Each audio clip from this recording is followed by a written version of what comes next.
자, 우리 시작하겠습니다. 오늘 우리 요한계시록 12장 하다가 마친 걸로 알고 있습니다.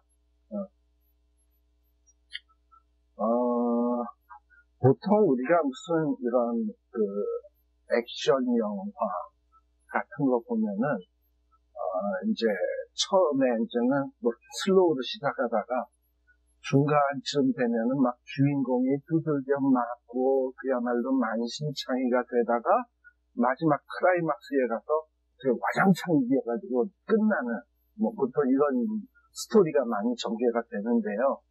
지금 우리가 하는 부분은 어떤 부분이냐, 주인공이 악당들한테 얻어 터지는 장면. 그래서 상당히 막 그냥 이렇게 보는 이로 하여금 속상하고 답답하고 어떤 이런 느낌이 드는 장면이 바로 이 12장, 13장에 나오는 내용들입니다. 특별히 요한계시록은 우리가 알다시피 불완전한 교회가 어떻게 완전한 교회, 완전한 그리스도의 신부로 변화되어져 가는가 하는 것을 기록해 주고 있거든요. 그런데 이렇게 그 완전한 신부로 되어져 가는 그 과정이 그냥 평탄하게만 되어지는 게 아니야. 여러 가지 시련과 역경을 겹치면서 그 단계에 이른다는 걸 여러분들이 기억할 필요가 있습니다.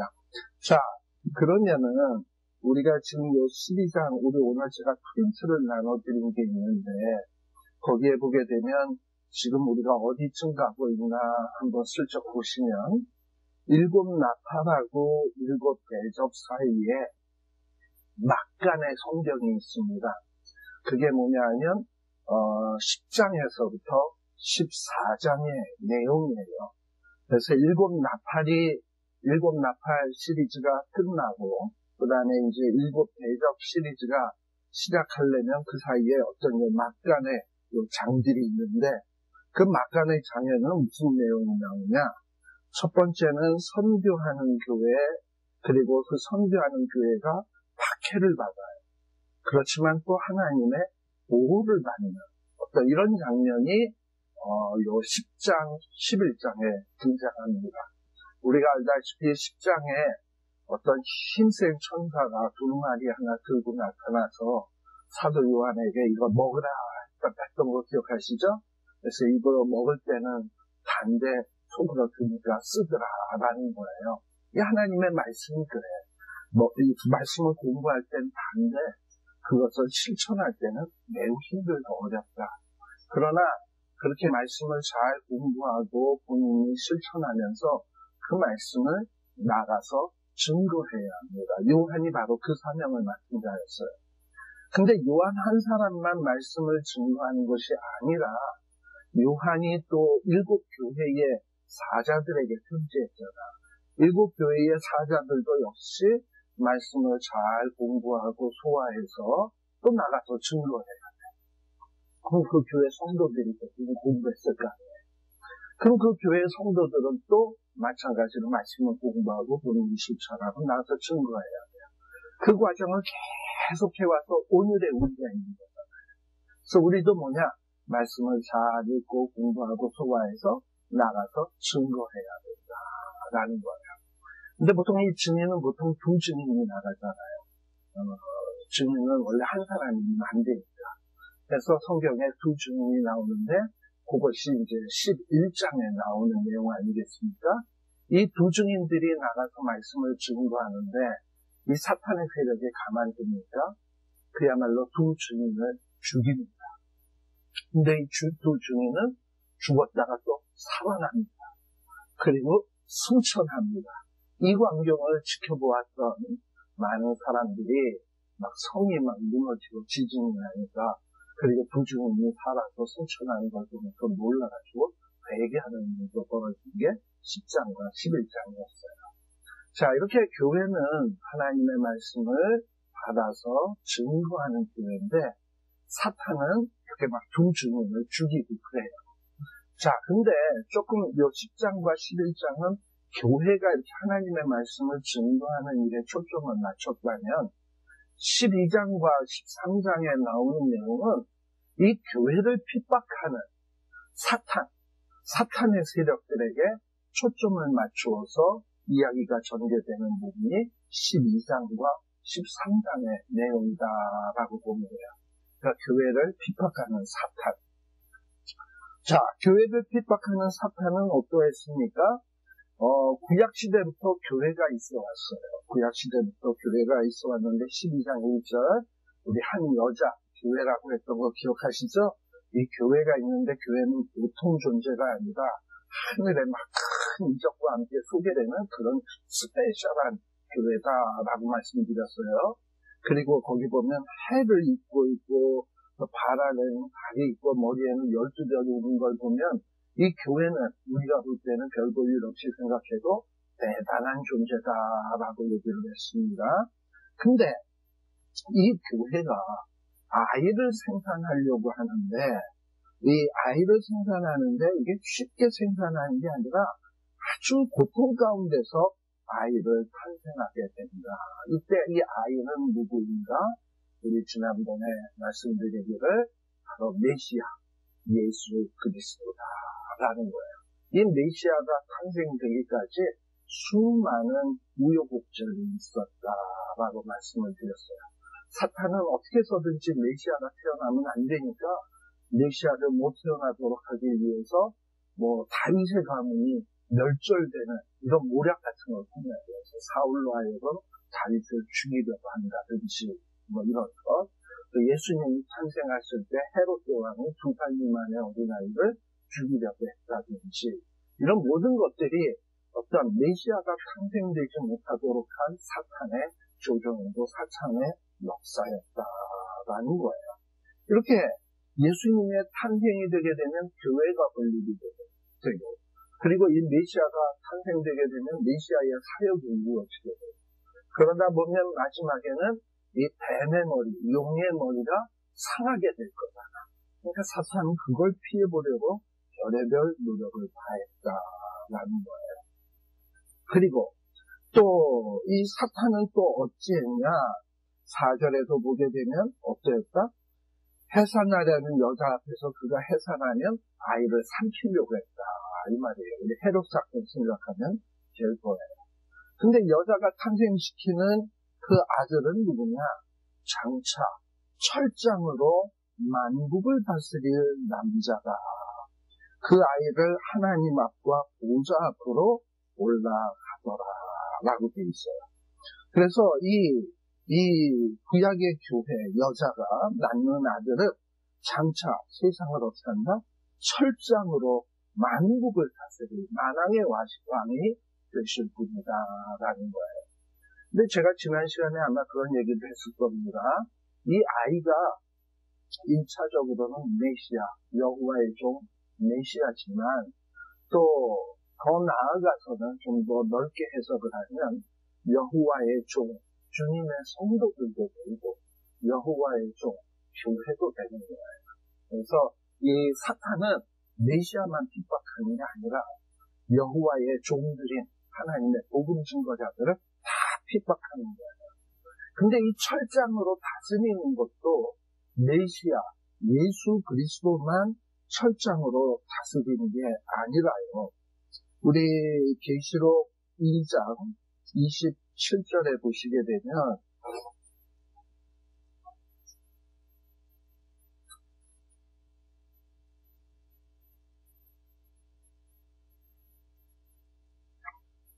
거기 2장 26절부터 봅시다.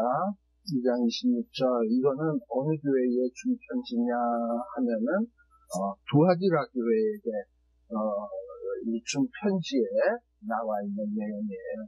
그래서 이 두아디라 교회는 비교적 책망을 듣긴 들었습니다만 그런데도 비교적 괜찮은 교회가 두아디라 교회예요. 그래서 하나님께서는 뭐라고 얘기하냐? 25절부터 봅시다. 너희에게 있는 것을 내가 올 때까지 그동안 너희들이 잘해오던 것을 올 때까지 굳게 잡고 지금 하던 대로 잘하라는 거예요. 그리고 이기는 자, 믿음을 가지고 이기는 자와 끝까지 주님이 맡기신 사명, 주의 복음을 증거하는 일, 또 주의 말씀대로 지켜 사는 일에게는 무슨 권세를 주신다? 만국을 다스리는 권세를 주겠다. 그래서 이 만국을 다스리는 권세를 받은 자는 어떻게 사냐? 그가 철장을 가지고 저희를 다스릴 거다. 그때요 그가가 누굽니까? 두아지라 교회 가운데서 믿음을 지키고 끝까지 이 굿하던 일을 잘하는 사람에게 하나님이 이런 권세를 준다는 거 아니에요. 그러니까 이 철장을 가지고 만국을 다스리는 권세는 예수님에게만 있는 게 아니라 신앙생활 잘하고 믿음 잘 지키고 하나님의 말씀대로 잘 지키는 자에게 하나님께서 예수님과 같은 철장을 가지고 다스리는 권세를 주시겠다라는 거예요. 그러니 예수님도 이 땅 위에서 사실 때 종으로서 사셨어요. 그러니 하나님의 성도들도 예수님처럼 종으로서 예수님이 종으로서 모든 미션을 전부 다 완수하셨던 것처럼 우리도 믿음을 가지고 잘 지키고 완수하면 이런 하나님께서 놀라운 축복을 주시게 된다라는 거예요. 자, 그런데 그럼에도 불구하고 이 사탄은 어떠하냐? 이 5절에 보게 되면 이 아이를 그러니까 이 메시아가 이 세상에 태어났어요. 탄생했어요. 그런데 이 사탄은 어떻게 해서든지 메시아인 예수님을 삼키려고 했죠. 예수님이 태어날 때서부터 또 공생의 기간에도 사람들을 동원해서 예수님을 돌로 치려고도 했었어요. 그리고 뿐만 아니라 마침내 예수님을 어떻게 했습니까? 십자가에 못 박았죠. 바라바를 내어주셔서 예수를 십자가에 못 박으셔서 그러면서 죄 없는 예수님을 십자가에 못 박으셨어요. 그리고 뿐만 아니라 예수님은 그렇게서 무덤 속에 갇히게 되었지만 하나님께서는 어떻게 하셨냐? 예수님을 부활시키시고 하늘로 들려 올리셨다 이 말입니다. 그래서 하늘로 들어 올라가신 예수님을 어떻게 이 사탄이 더 이상 공격을 할 수가 없어요.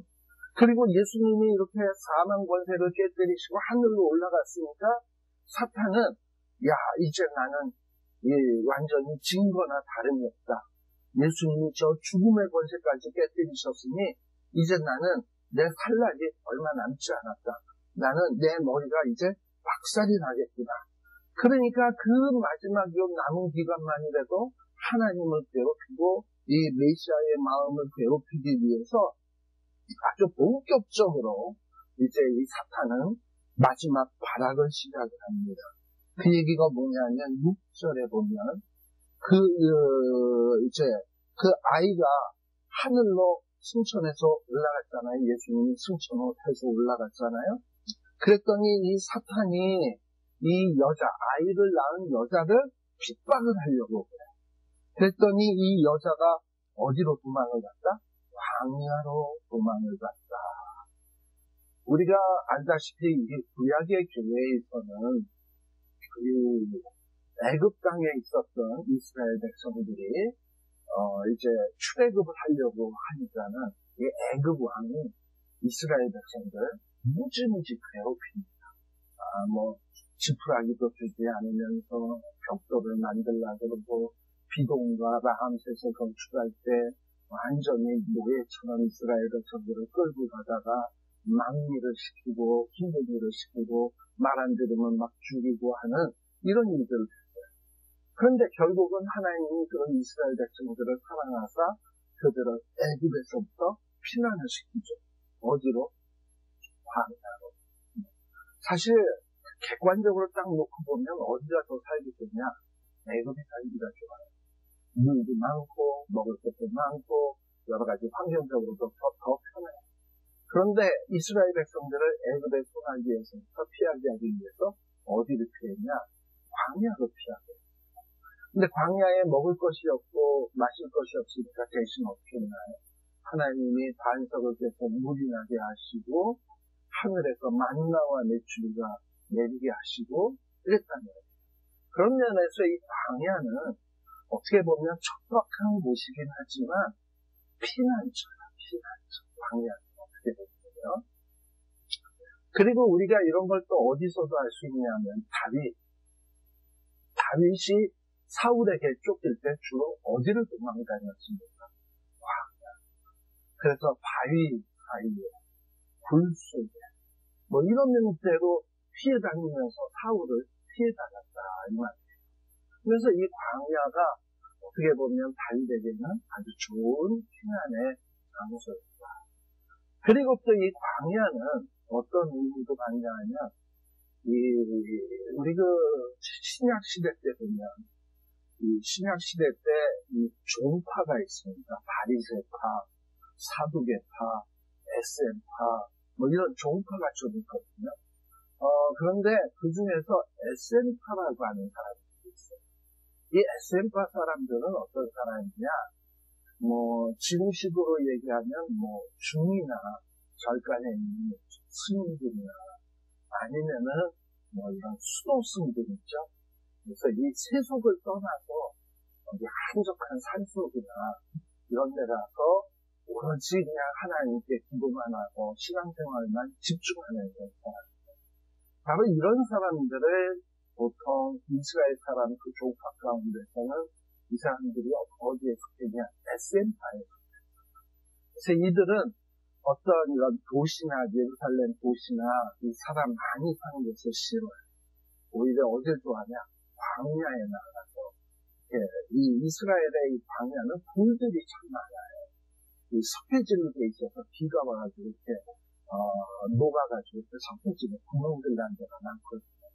그러니까 그 구멍들 안에 들어가서 그저 두루마기 성경책이 있고 또는 두루마기 성경책 베끼고 그리고 기도하고 이러질만 하던 사람들이 주로 SM파 이런 사람들입니다. 그러니까 이 사람들은 뭘 피해서 간 거냐? 이 세상적인 문화, 이 타락한 문화, 세상적인 시류 이런 것들을 떠나서 하나님과만 있고 싶은 거야. 그러니까 일장에 세상으로부터 도피죠. 이것들 어떻게 보면 이런 식으로 이 광야라고 하는 것은 일종의 피난의 장소다라는 거예요. 근데 이 여자가 사탄이 자꾸 그냥 그 4절에 보게 되면 하늘의 별들, 자기 꼬붕들, 하늘에 있는 천사들도 타락시켜가지고 땅에다가 그냥 처박아 놓고서는 그리고 이들이 땅에서 진을 치고 하나님의 백성, 하나님의 종들 이런 자들을 막 삼키려고 한다 이 말이에요. 그러다 보니 이 여자가 이렇게 사탄에게 함께 있다가는 우리가 당하겠구나, 우리가 피난을 가야 되겠구나 이러면서 광야로 도망을 가요. 광야. 근데 이것을 어떻게 보면 문자 그대로 얘기하면 이 세상에서 사탄의 세력이 괴롭히니까 하나님의 성도들이 광야로 도망간다. 물론 그럴 수도 있어요. 그래서 요즘도 어떻게 보게 되면 주님 올 때를 대비해가지고 어떤 사람들은 그 주님 오시는 것을 대비하기 위해서 준비하는 사람들끼리 타운을 형성을 해가지고 도시가 아니라 지들끼리 거기에서 자급자족하고 먹고 이러면서 생활하는 사람들이 있어요. 지금 미국의 펜실베니아 그쪽 주에도 있고 또 이런 사막 지역에도 그런 사람들이 있고 또 산 위에 그런 생활하는 사람도 있고 아무튼 다양해요. 그 문자적으로 보면 그렇게 되는 거야. 그런데 또 하나는 뭐냐면 여기에서 보면 이 하나님의 백성들을 괴롭히는 사탄의 세력. 이 사탄의 세력이 공격하는 무기가 뭐냐? 일종의 세속화된 문화예요. 세속화된 문화, 세속적인 가치관, 그리고 세속적인 어떤 세계관, 이런 걸 가지고 이 하나님의 백성들을 타락시키고 핍박을 하는 거예요. 예컨대 뭐냐? 우리 여러 번 얘기했습니다만 마지막 때가 되면 될수록 사람들이 힘쓰고 노력하면서 사는 게 뭔 줄 알아요? 먹고 마시고 시집가고 장가가고 사고 팔고 집 짓고 하는 일이에요. 이게 이렇게 해야 돈을 모을 수 있고 돈을 모아야 행복할 수 있고 그래야 삶을 즐길 수 있다. 이런 가치관을 자꾸 사람들에게 심어줘요. 그러니까 그렇게 살다가 보니까 우리 예수 믿는 사람들도 교회는 다니지만 삶의 최고의 프라이오리티가 어디 있냐면 먹는데, 마시는데, 사고팔고 집 짓는데. 그리고 하나님은 왜 필요하냐? 하나님, 맛있는 거 먹을 수 있도록 돈 좀 많이 벌게 해주세요. 요번에 내가 집을 파는데 이거 잘 팔리게 해주세요. 그러니까 관심이 어디냐? 자기가 먹고 마시고 싶다고 사고 팔고 집 짓고 하는 일들이 잘 되게 하는데 하나님이 필요하지. 내가 이것을 해서 하나님께 영광을 돌려야 되겠다라는 데는 관심이 없단 말이지. 바로 사탄이 노리는 게 그런 사고방식입니다. 그런 사고방식으로 우리를 자꾸 머릿속에다가 주입을 하고 세계적인 가치관, 세상적인 가치관을 심어준다 이 말입니다. 그래서 마지막 주님 오실 때는 심지어 많은 신자들도 아무 생각 없이 그냥 그런 데만 몰두하면서 살다가 주님이 노아의 때처럼 임하시게 될 거고 노세 때처럼 임하게 된다 이 말입니다. 그러면 이런 세계관과 가치관이 판치는 이런 세상 속에서 성도들이 피해야 될 때가 어디겠습니까? 이런 세속적인 가치관에 물들지 않은 광야 같은 것. 이런 광야 같은 곳이 어디겠습니까? 그래도 교회 아니겠습니까? 그래서 광야는 어떤 의미에서 조금 상징적 의미로 본다면 교회다라고도 볼 수 있어요. 세속적인 데서부터 피해서 어떤 하나님께만 집중할 수 있는 곳으로 피할 수 있는 곳 할 때 광야를 교회로 볼 수 있다 이 말입니다. 그래서 사도행전 7장 38절에 한번 읽어보실래요? 사도행전 7장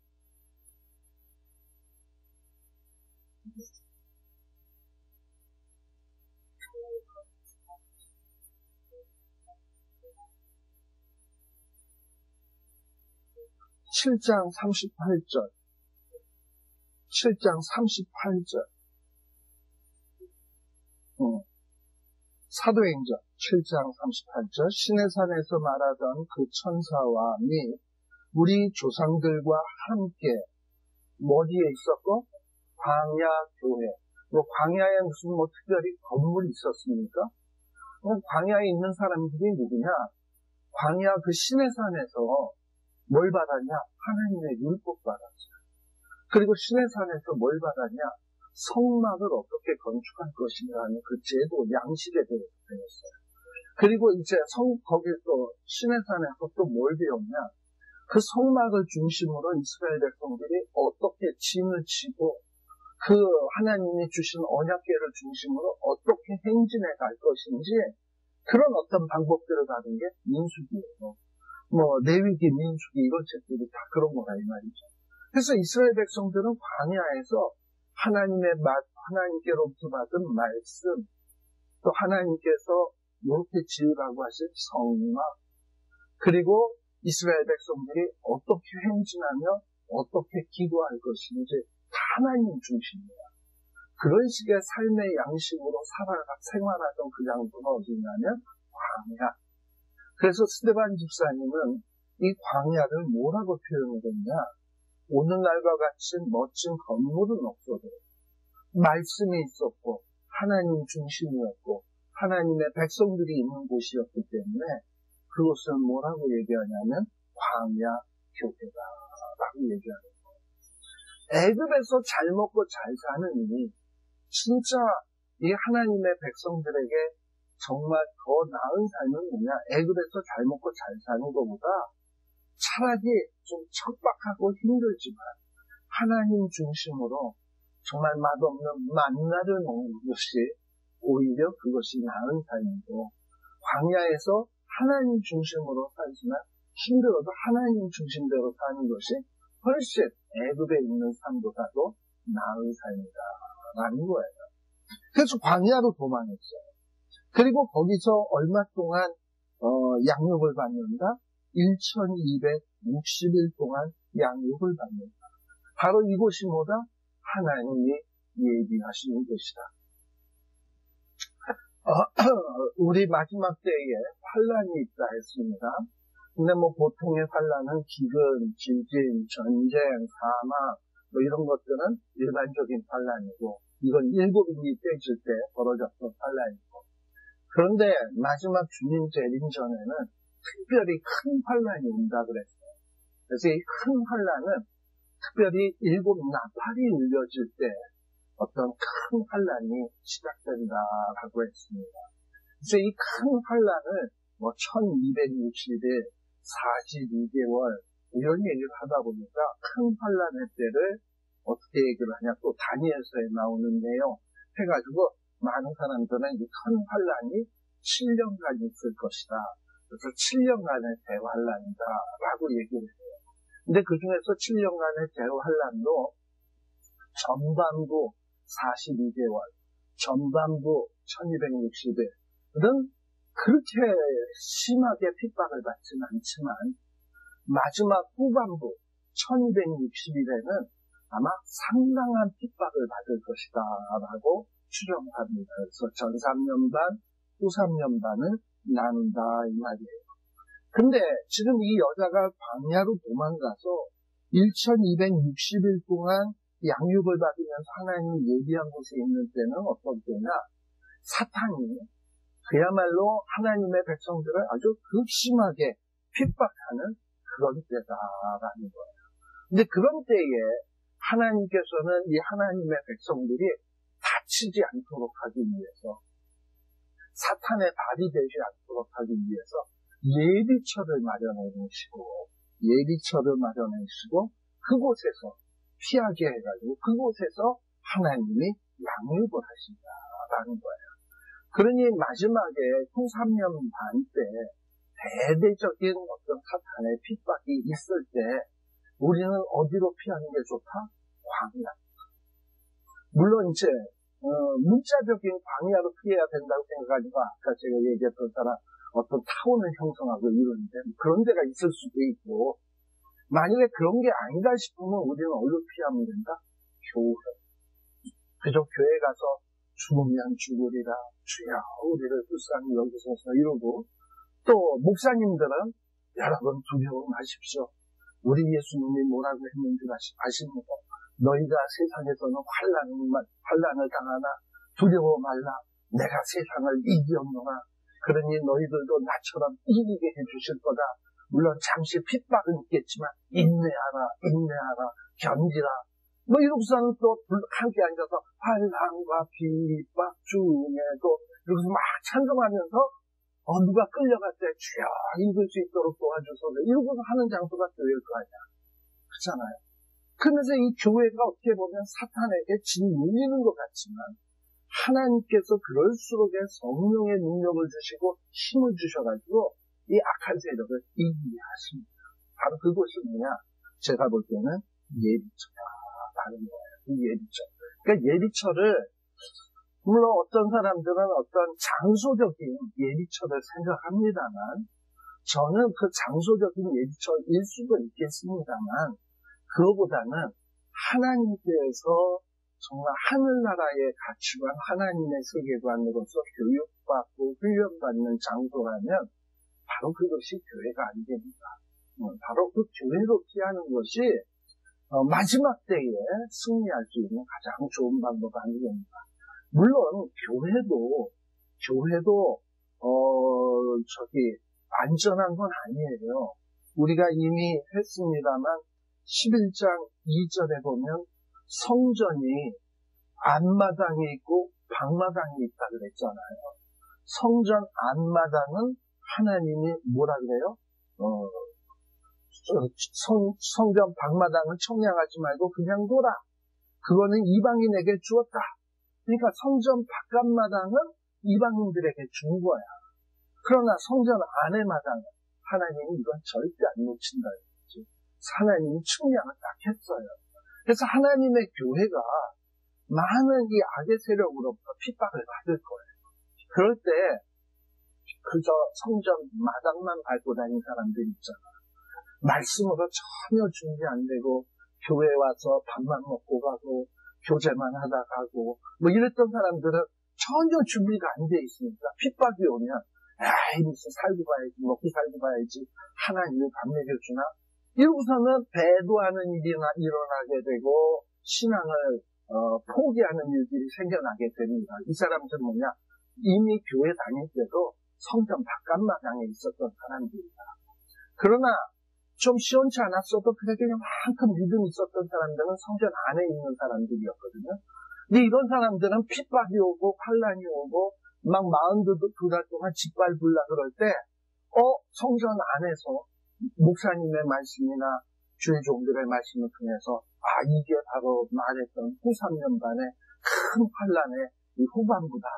이거 잘 견디라 그랬다.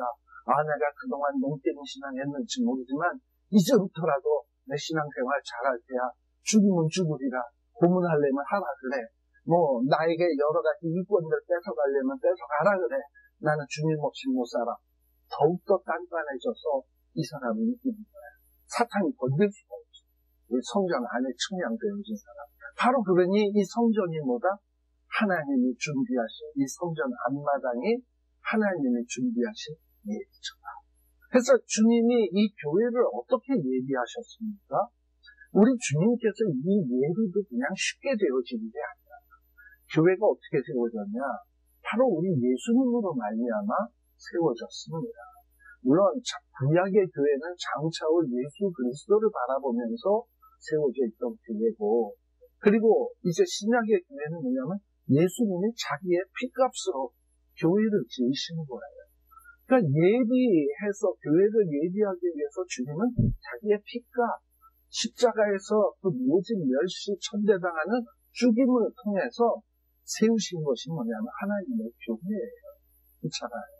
그러니 이 교회가 우리가 볼 때는 시시한 걸로 생각할지 모르지만 하나님께서는 마지막에 사탄과 싸울 수 있는 최고의 전략적인 요새를 예비하신 것이 교회예요.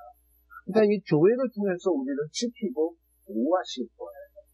그니 엉뚱한데 어떤 장소를 간다고 해서 피해지는 게 아니야.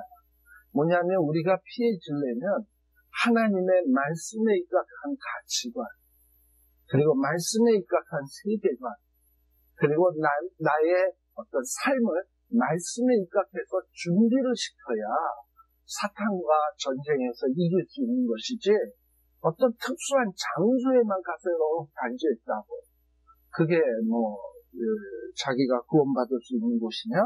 아니다라는 거예요.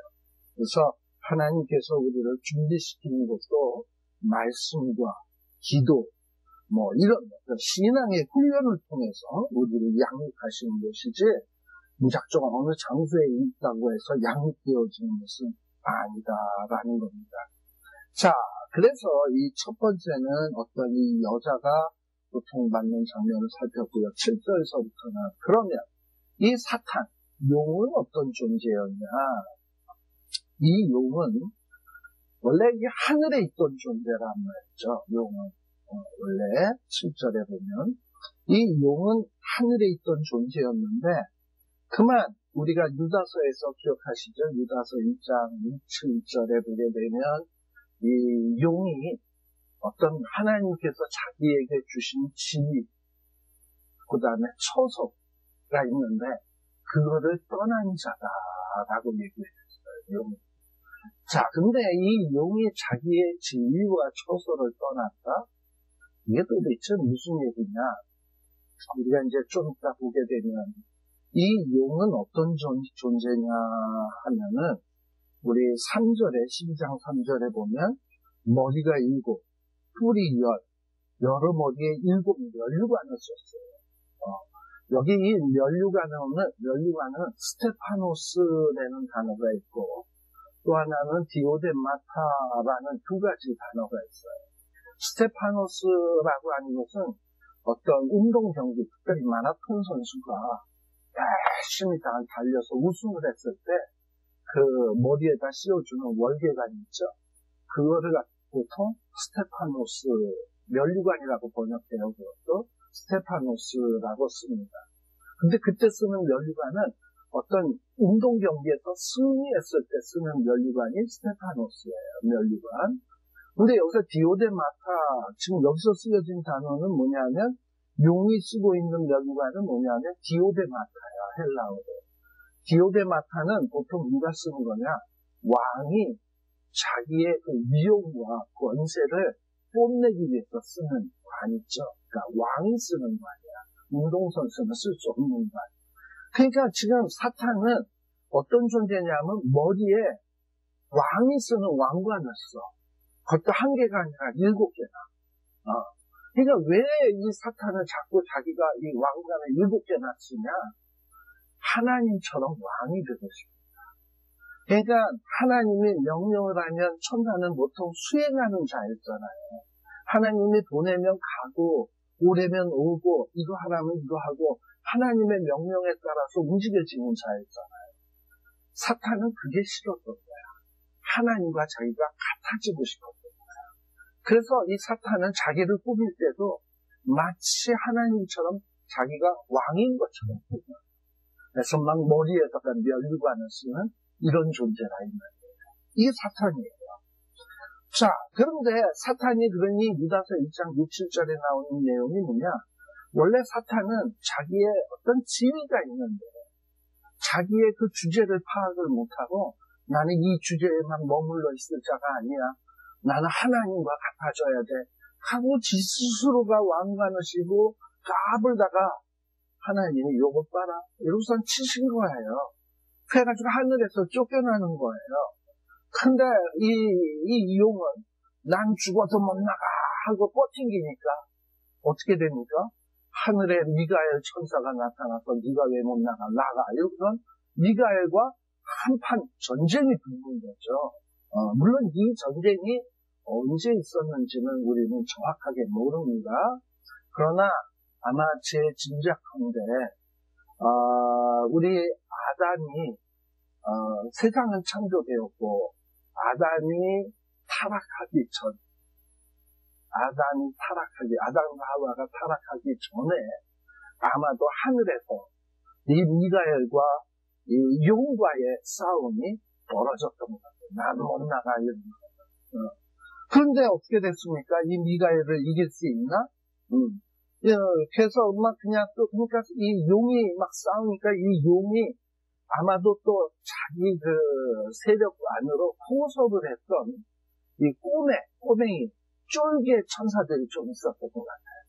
그래서 자기 쫄개 천사들을 데리고 미가엘과 미가엘의 쫄개 천사들하고 이 용과 쫄개 천사들하고 대대적인 전쟁이 벌어진 거예요. 성경에서는 이 이야기를 자세히 기록하지 않고 이 정도만 기록하고 있습니다. 왜? 요만큼만 우리가 알아도 된다고. 이 이상 알려고 하면 다친다고.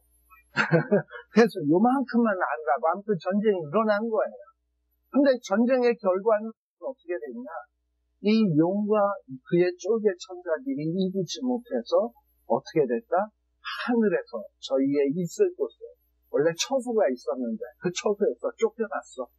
자기의 지위에서 이탈하니까 너희는 이 처소에도 있을 수 없고 나가 이러면서 쫓겨나게 된 거예요. 그래서 이 큰 용이 이 땅에 하늘에서 더 이상 있지 못하고 땅으로 내어 쫓기게 되었다. 그래서 이 사탄은 어떤 존재가 되었냐? 옛된 마귀라고도 하고 사단이라고 하는 이런 자예요. 이 용은요. 근데 이 용이 주로 하는 일은 뭐냐? 온 천하를 꿰는 자다. 땅으로 내어 쫓겼다라는 거예요. 아마도 하늘에서 쫓겨나가지고 땅에 쫓겨난 다음에 이 용과 그의 쫄개 천사들은 야, 우리가 이제 하늘에서 쫓겨났다. 우리는 조만간 이제 저 메시아를 때문에 우리는 완전히 머리가 박살날 거다. 우리는 어떻게 해서든지 메시아의 사역을 방해해야 된다. 그러기 위해서 이 땅 위에 우리의 그 진지를 아주 든든하게 쌓아야 된다. 그래가지고 무슨 풍광이 좋은 산이라든지 또 아주 물이 좋은 강가라든지 바다라든지 이런 곳에 사람들을 막 미혹해가지고 그 귀신을 위한 집들을 만든 거. 사당, 절간, 우상숭배 장소들 많잖아. 사원, 이런 것들.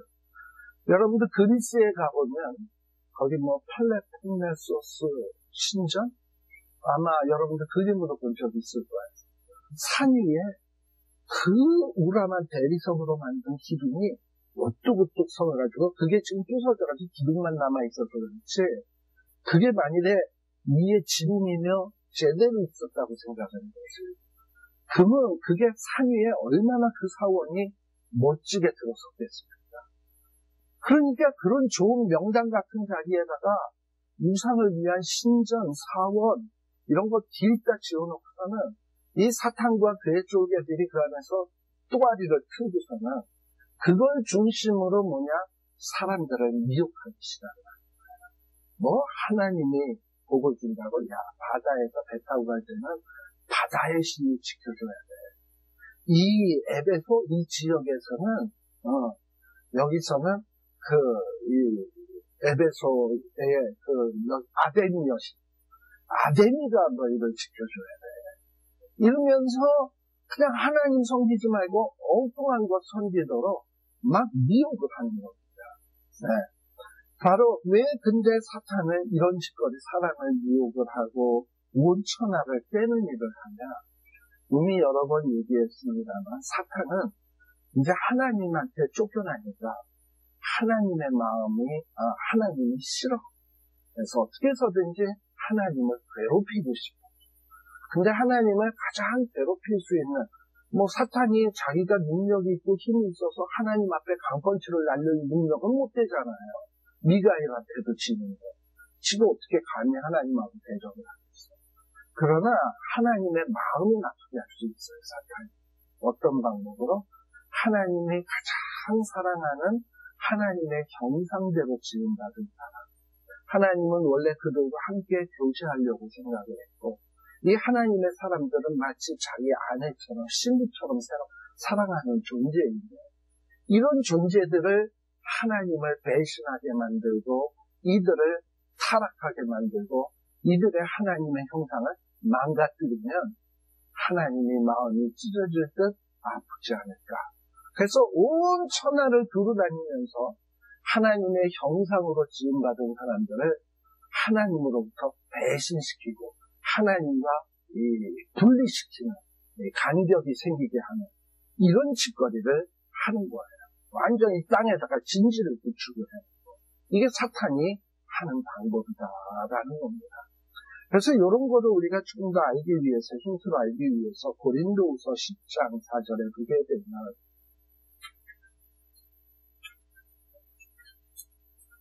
그래서 사도 바울은 이 고린도 교회에 뭐라고 얘기하냐? 이 고린도가 어디 있어요? 그리스에 있어요. 그리스, 아테네, 마게도니아, 이렇게 쭉 있죠. 근데 마게도니아 그 옆에 이제 고린도가 있는데, 그 고린도후서 10장 4절에 보게 되면, 이 고린도도 이 그리스의 그 신화, 그리스의 우상의 영향을 굉장히 많이 받은 곳이야. 그런데 사도 바울은 뭐라고 얘기하냐? 우리가 싸우는 병기는 육체에 속한 것이 아니다.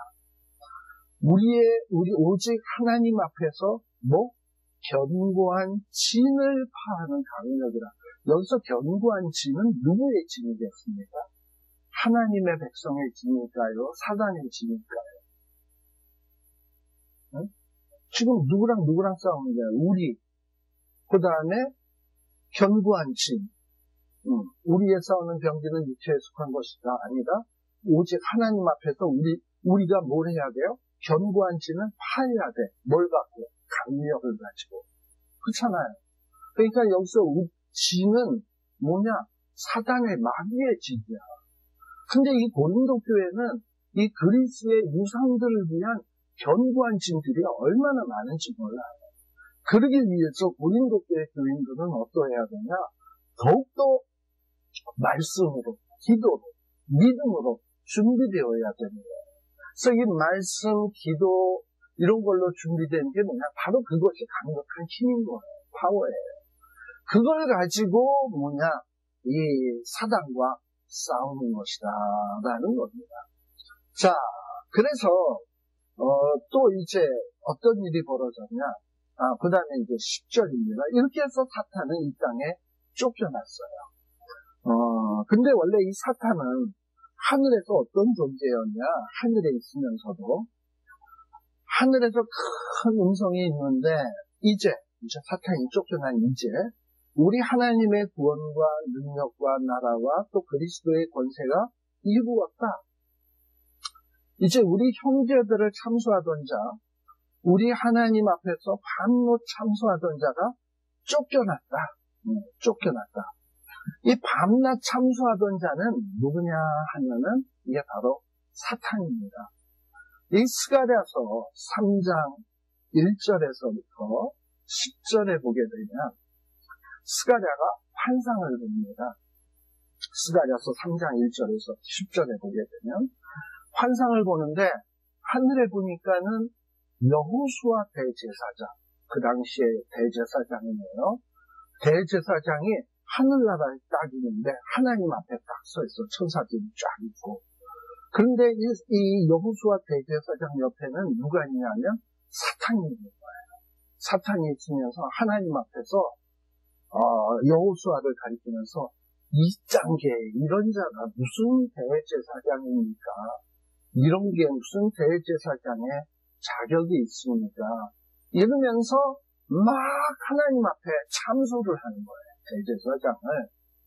그런데 갑자기 하나님이 말씀을 딱 하시는데 사단아 내가 너를 책망하노라 이러면서 하나님이 사탄을 책망을 해요.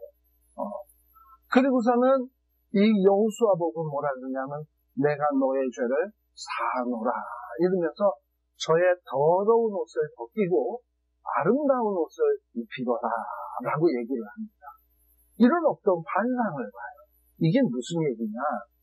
여호수아 대제사장은 보통 제사장은 이중적 직임을 가집니다. 무슨 얘기냐?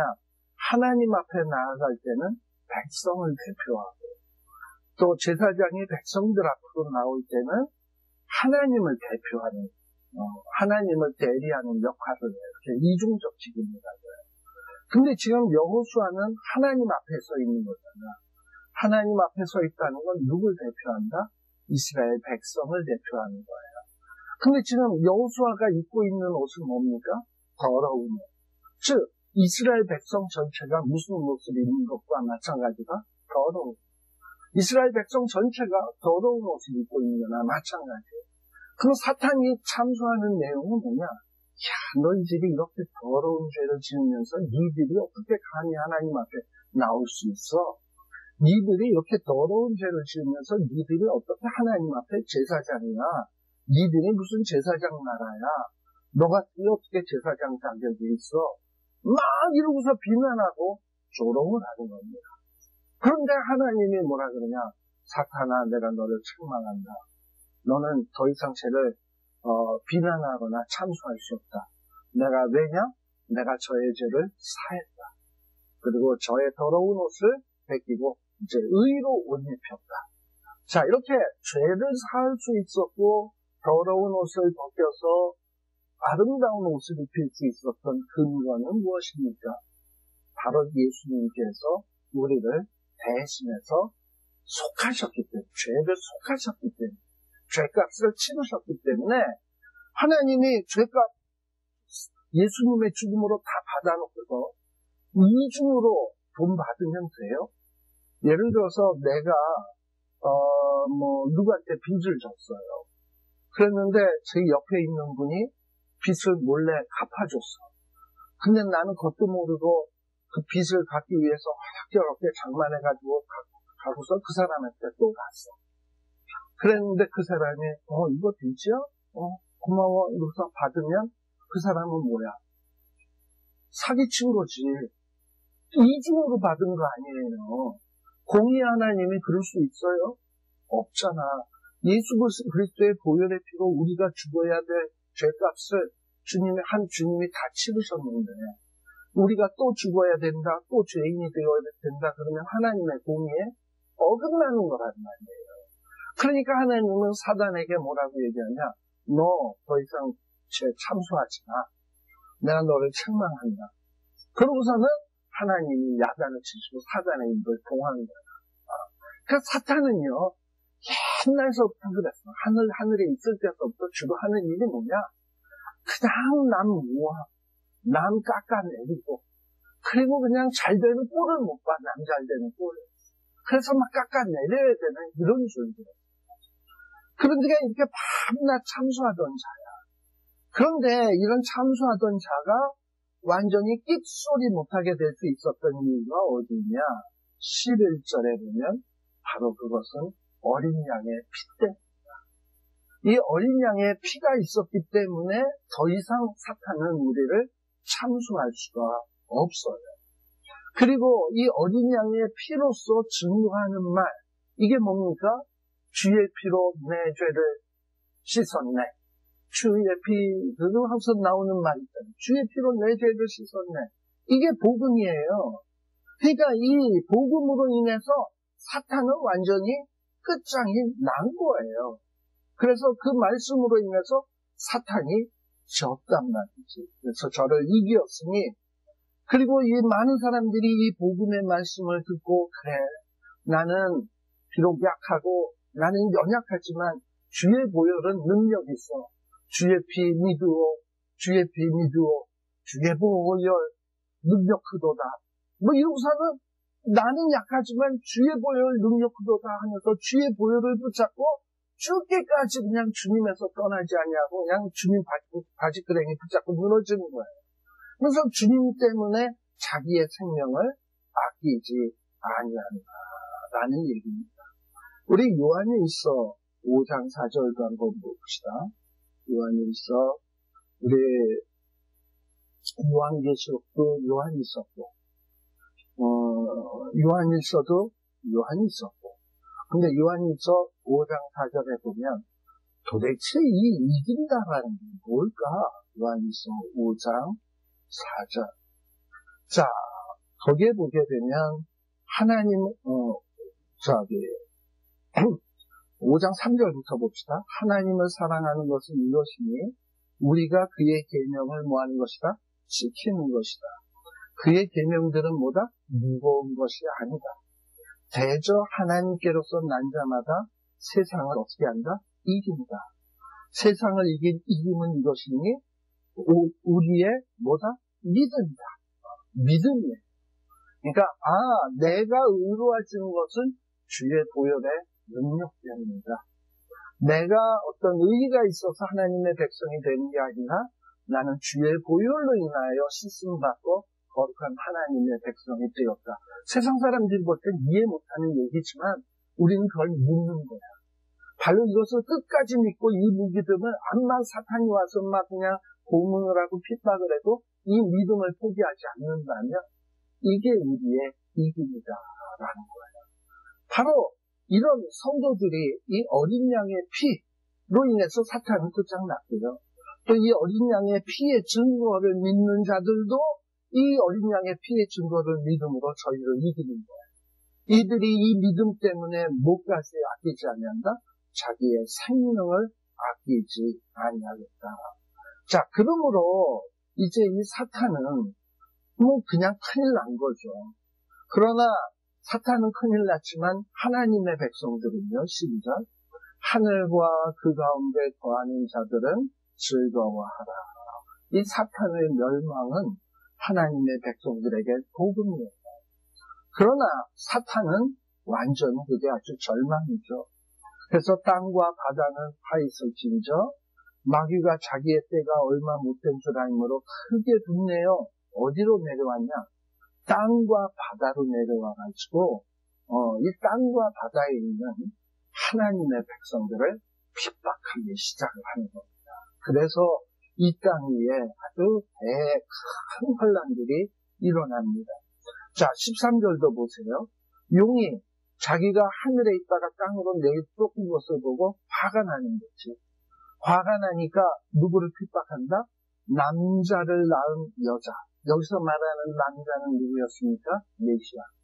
메시아를 낳았던 여자. 누굽니까? 구약의 교회. 그리고 이제 남자를 낳았으니까 이제 무슨 교회가 됐죠? 신약의 교회. 이 신약의 교회를 핍박을 합니다. 근데 이때 신약의 교회를 막 핍박을 할 때 이 여자가 뭘 받았다고요? 큰 독수리의 두 날개를 받아서 어디로 피했다? 광야 자기 곳으로 피했다. 앞에 나왔던 장면을 다시 한번 설명을 해주고 있는 거예요. 이 여자가 이 용에게 핍박을 받을 때 광야로 피한다 그랬잖아요. 근데 이 피할 때 뭘로써 무슨 도움을 받아서 피하냐? 큰 독수리의 두 날개를 받아서 피했다라고 되어 있습니다. 우리 출애굽기 19장 한번 봅시다. 이게 출애굽이랑 좀 비슷하니까 출애굽기 19장 14절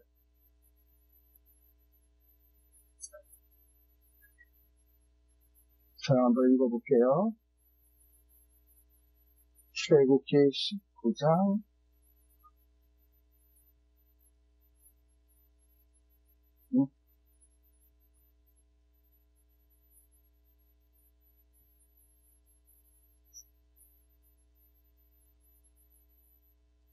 19장 4절, 19장 14절이 아니라 이거 글자를 조그맣게 써놓으니까 제가 안경을 끼고 있어도 눈이 안 보여가지고 19장 4절에 보면 우리 하나님이 이렇게 얘기합니다. 나의 애굽 사람에게 어떻게 행하였습니까? 내가 어떻게 독수리의 날개로 너희를 업어 내게로 인도하였음을 너희가 보았는가라고 얘기를 합니다. 그래서 이스라엘 백성들을 애굽 땅에서 출애굽시켜서 광야로 내보낸 것을 뭐라고 얘기하냐? 독수리의 날개로 너희를 업어서 내게로 인도했다라고 얘기를 하고 있어요. 자, 그러면 이게 문자적인 겁니까? 이게 상징적인 겁니까? 하나님이 갑자기 큰 독수리를 보내서 200만 되는 사람 거기다 다 태워가지고 애굽에서 휙 날라서 광야로 이송했나요? 아니죠. 최소한 비행기라도 보내서 이렇게 출애굽 시켰다 그러면 이해가 되는데, 출애굽 때 비행기 있었나요? 없었죠? 도대체 이게 뭐냐? 이건 일종의 비유적인 표현이에요. 독수리들이 보통 자기를 이 둥지에서 키우다가, 이제 새끼 독수리들이 둥지에만 있으면 안 되잖아요. 그래가지고 얘네들을 나누 훈련을 시키기 위해서 둥지에서 일부러 밀어가지고 떨어뜨려요. 새끼를. 그러면 새끼들이 아래로 막 나중에 막 하고 떨어지잖아요. 절대 땅에 뿌리치게 하지 않아. 휙 내려와서 그냥 쏜살같이 내려와서 독수리의 두 날개로 탁 하다가도 새끼를 탁 데리고 올라간다 이 말이죠. 또 올라가서는 또 어떡하냐? 또 떨어지다. 그럼 또 내려가서 가고. 자꾸 수없이 반복하다 보면 이 새끼 독수리들이 이 날개에 근육이 생겨가지고요. 그 다음부터 날기 시작해요. 그래서 이 독수리의 날개는 땅에 떨어져서 공부박철 쳐서 완전히 부서지게 생긴 새끼 독수리를 보호하는 아주 중요한 수단이 되는 거예요. 이런 식으로 이스라엘 백성들도 애굽 땅에서 완전히 부서질 뻔했는데 하나님께서 어떻게 했냐? 독수리의 두 날개를 탁 받아서 올라갔다라는 겁니다. 이런 얘기를 어디서도 하느냐 하면 신명기 32장에서도 얘기해요. 신명기 32장 10절에서 11절에서도 하나님께서 이스라엘 백성들을 구원하는 이 내용을 독수리에 비유를 하고 있습니다. 독수리. 이만큼 독수리가 자기 새끼 독수리를 보호하기 위해서 날개를 사용하는 것처럼. 자, 그렇다면 이거는 일종의 상징적인 말이라 이 말이에요. 그럼 이 독수리의 두 날개를 우리 이스라엘 백성들이 광야에 나와서 죽을 뻔했죠. 왜 죽을 뻔했냐? 첫째는 물이 없어요. 그런데 하나님께서 반석을 깨서 마라라고 하는 곳에는 물이 달아지게 해서 마시게 해요. 또 어떤 곳에서는 반석을 깨서 물을 주시고, 또 어떨 때는 뭐 했습니까? 배가 고플 때는 만나와 메추리를 주셔서 먹이셨고, 그러셨어요. 그리고 또 저녁에는 어떠하냐? 추울까봐 불기구, 또 낮에는 더워서 죽을까봐 구름기구. 그래서 정말 이 죽을 뻔한 이스라엘 백성들을 죽일 수 있는 이런 위험 요소들을 마치 독수리의 두 날개로서 다 막아주셨단 말이죠. 먹는 것의 문제, 물의 문제, 또 온도의 문제, 이런 모든 것들을 마치 독수리의 날개로 하나님께서 다 막아주셔서 이스라엘 백성들을 보호해 주셨다라는 거예요. 자, 그리고 또 자기 곳으로 날아가서 자기 곳이 뭡니까? 광야에 이스라엘 백성들이 출애굽을 하자마자 제일 먼저 간 곳이 어디였습니까? 말씀이 있는 시내산. 그래서 그 시내산에 가서 뭘 봤습니까? 계명을 봤고, 성막 짓는 방법 봤고, 또 성막을 어떻게 운영할 것인가, 성막을 중심으로 어떻게 생활할 것인가 하는 것을 교육을 받는 장소가 시내산이었습니다. 그죠? 바로 거기에서 양육을 받듯이 이렇게 하나님의 백성들이 이 사탄이 핍박을 할 때 하나님은 독수리의 날개로 우리를 지켜주실 거예요. 그리고 우리를 교회라고 하는 이 광야 교회로 인도해서 그 안에서 말씀에 만나고 또는 말씀의 매출 이런 것으로 우리를 먹이시고 이러면서 우리를 양육할 거예요. 이러다 보니 사탄이 얼마나 화가 나요. 이전에도 홍해 때에 하나님의 백성들을 이 애국 군대를 동원해가지고 하나님의 백성들을 멸절하려고 했는데 그래서 막 이것들이 그냥 광야에서 홍해가 앞에 있는데도 하나님의 고개를 쫙 갈라가지고 막 도망을 가길래 지들이 어떻게 했습니까? 병거를 타고 막 쫓아왔는데 이들이 딱 건너고 나니까 물이 이러더니 탁 합쳐가지고 자기네들이 꼬르륵하고 다 죽었잖아요. 그거 옛날에 그 생각만 해도 열받는데 이게 또 하나님의 백성들을 어떻게 했다? 하나님의 교회라고 하는 예비처에다가 이들을 딱 보호를 하고 있으니까 내가 이번에는 내가 질 수 없지. 이래가지고 사탄이 어떻게 하는 거냐면 이전처럼 물도 쓸어버리는 것을 하기 위해서 입을 벌려가지고 입에서 토한 강물을 삼키니 막 입에서 물을 확 토하는 거야. 강같이 토해서 이 교회를 어떻게 한다? 여자를 물에 떠내려가게 하려 하였다. 지금 아까 우리 독수리의 날개도 상징이라 그랬죠. 그것처럼 이 용도 상징이고 여자도 상징이에요. 자, 그렇다면 이게 무슨 얘기냐? 이 여자에 비해서 뱀이 그 입으로 물을 강같이 토해서 이 교회를 파멸시키려 했단 말이죠. 물에 떠내려가도록 하려고 했단 말이죠.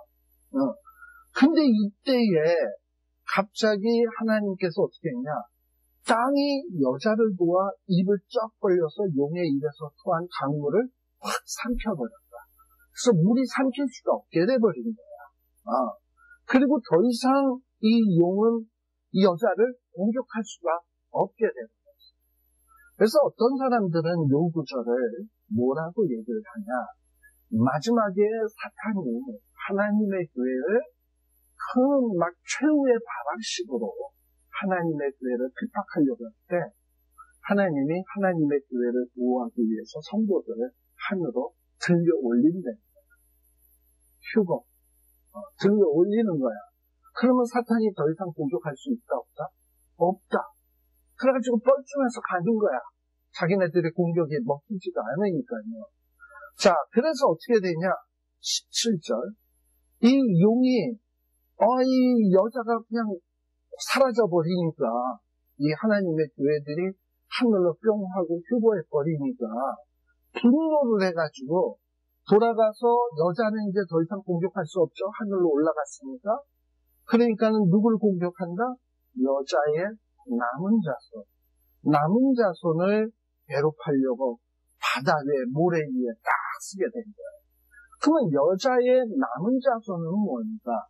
자, 우리 아까 여자가 누구를 낳았죠? 메시아를 낳았죠. 그리고 그 이후에도 여자는 계속 누구를 낳았냐?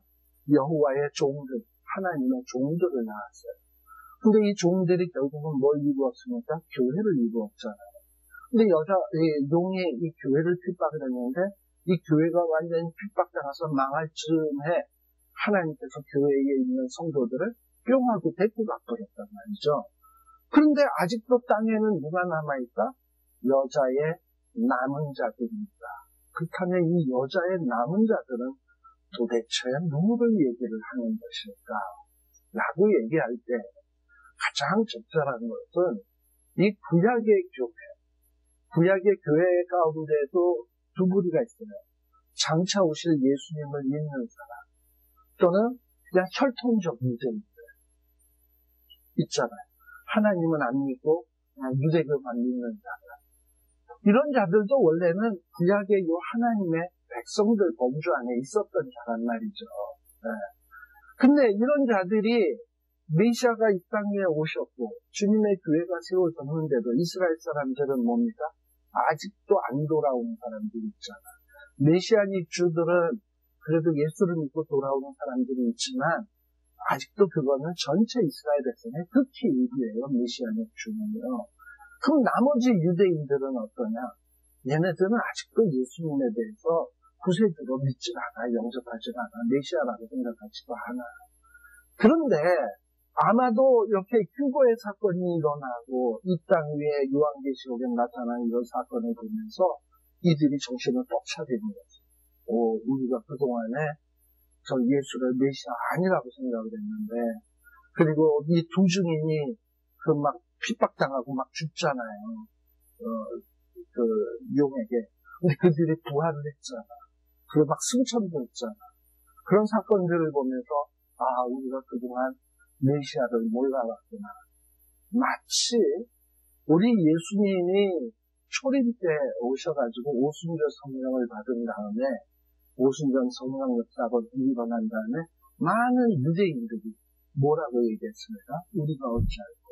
왜 우리가 어찌할 거라고 예외했나요? 베드로의 설교가 뭐였냐? 너희들이 십자가에 못 박은 그 예수가 바로 하나님의 아들이고 우리의 메시아다.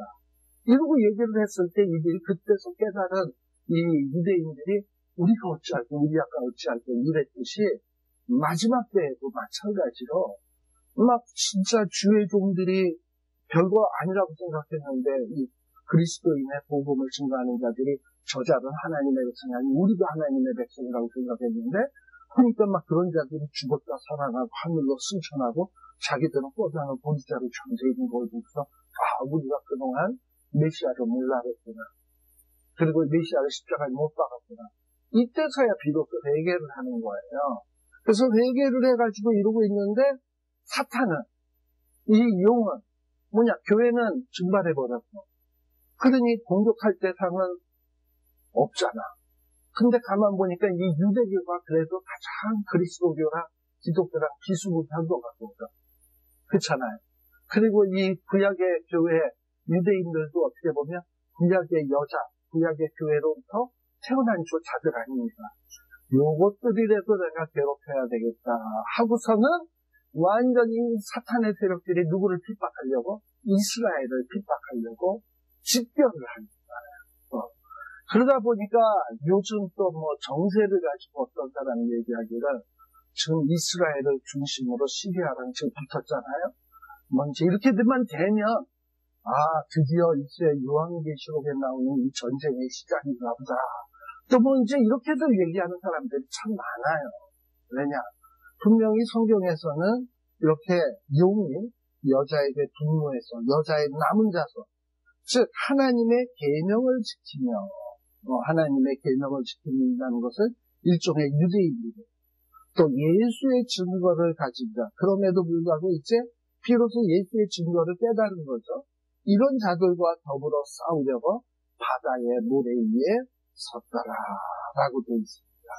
이러면서 어떤 무슨 유브라데 전쟁 같은 이런 전쟁이 시작된다라고 보는 겁니다. 이제 잠시 쉬었다 가겠습니다.